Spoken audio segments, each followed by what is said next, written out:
sign, Aquarius, Gemini, and Libra. Kumusta po kayo guys? Okay, so ear sign, maraming salamat po sa walang sawang pagsubaybay sa ating pong mga reading. And paalala lang po na ang reading po natin ay general reading lamang.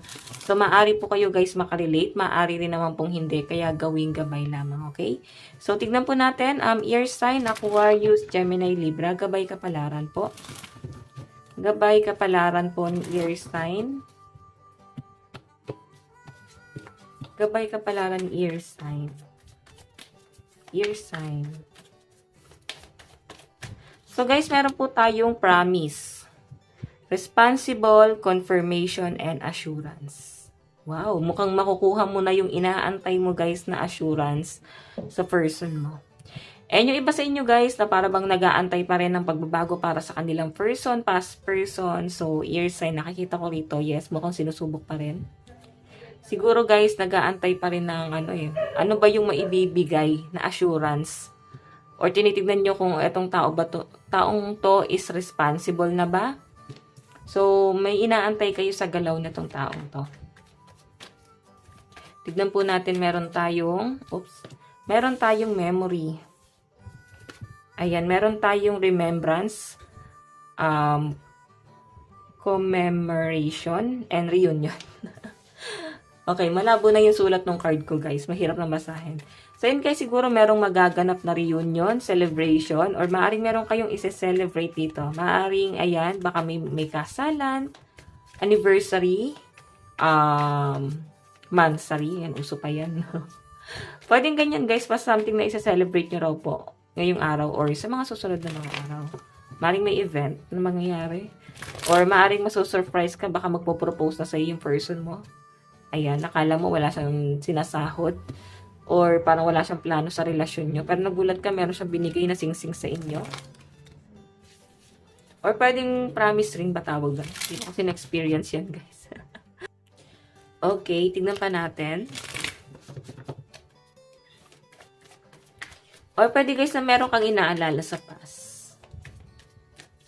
Pwede nakaraan na siya eh. Baka nagre-reminisce ka. Okay. Oh, ayan. Okay, so ear sign yung iba sa inyo.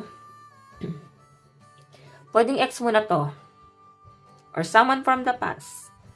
Pwede nagkaroon kayo ng family. Nakikita ko na may pangungulila, guys, no? Ayan. Kung hiwalay na kayo, guys, ng person mo, nakikita ko yung pangungulila niya. And siguro, guys, babalik tong person mo sa'yo. Babalik siya, then nandun pa rin ear sign yung galit mo sa kanya. Kasi pwedeng iniwan nila kayo eh. Pwedeng may anak kayo, or buntis ka that time, or pwedeng lalaki kang nanonood, no? Siguro guys, si person mo, nawalan siya guys ng pake sa family nyo. Yung iba sa inyo guys na single dito at nandun pa rin yung galit nyo sa person nyo. Ayan no. Every time na maaalala yung nangyari from the past, para yung galit guys, nagiging pa rin, fresh, no? Parang bago na naman yung galit. Okay? So, titignan po natin ano pang ipapakita. Ear sign, ng lucky number mo is 28, 20, and 74. Okay.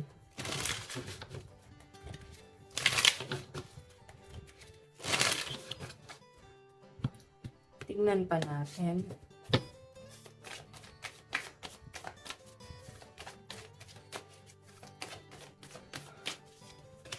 Meron po tayong ascending.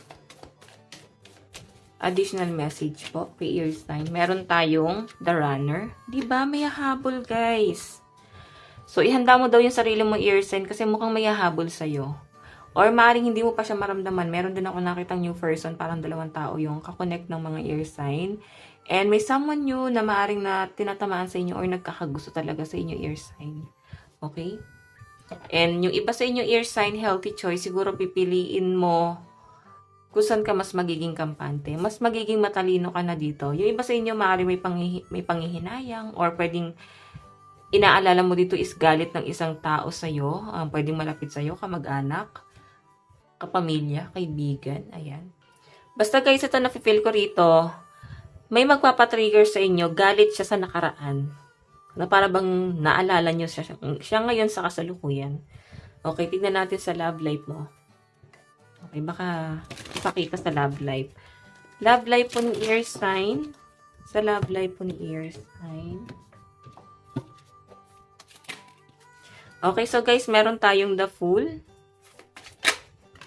Meron tayong the Devil. So, pagdating nga to guys sa love life mo. Parang yung iba sa inyo guys sa single dito, parang naranasan or nandun ka sa point na para bang feeling mo ginamit ka ng person mo. Ginawa ka niya guys, uto-uto, pinaikot-ikot. Kasi the Fool, sabihin, siya yung namuno. Okay? And, ayun nga guys, naging masaya ka naman kahit ganun yung ginawa niya sa inyo. Yun nga lang guys, 8 of Pentacles, siguro ikaw lang yung para bang nagbigay, ikaw yung maganda yung pera, daloy ng pera dito sa relationship na to. And ayun nga guys, hindi mo nakitaan itong person na to ng para bang magiging panghabang buhay. Okay, yung iba naman sa inyo guys na in relationship, ayan, maaring may engagement, no? Or pwedeng kasalan na mangyayari. Sa mga single naman guys, maaring may babalik sa inyo na past person. Yung iba naman dito guys na kakahiwalay pa lang. Hayan po, para bang itong relationship na to ay hindi na guys nag-work. Pwede isa lang kasi guys yung gumagalaw. Hanggang sa para bang nagiging toxic na siya. Okay, pagdating sa inyong kaperahan, tignan po natin. Kaperahan po ni air sign. Kaperahan po ni air sign. So, meron po tayong, 9 of wands, 9 of swords. Revert. Wow.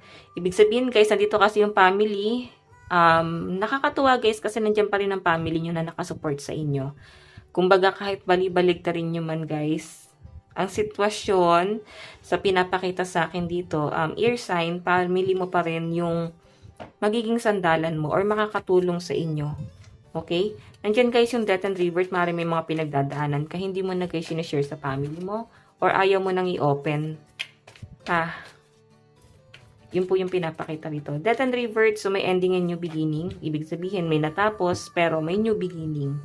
Okay? Pwede ito ay patungkol sa relationship, pwedeng natapos na yung relasyon niyo ng person mo.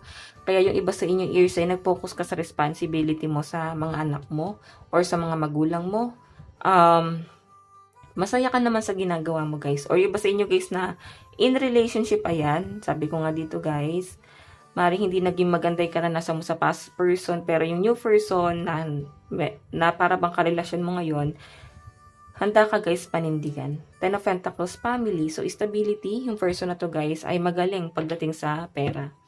Okay, tingnan po natin advice. Meron tayong frequency, flow, sound, vibration, energy, and healing. So, ayun nga guys yung pinapakita sa akin dito. Maaring may guys, usapan na mangyari sa inyo ng person mo. Kasi, frequency mukhang may pag-uusap sa inyo. Ano ba to? Patungkol ata to sa stability. Okay?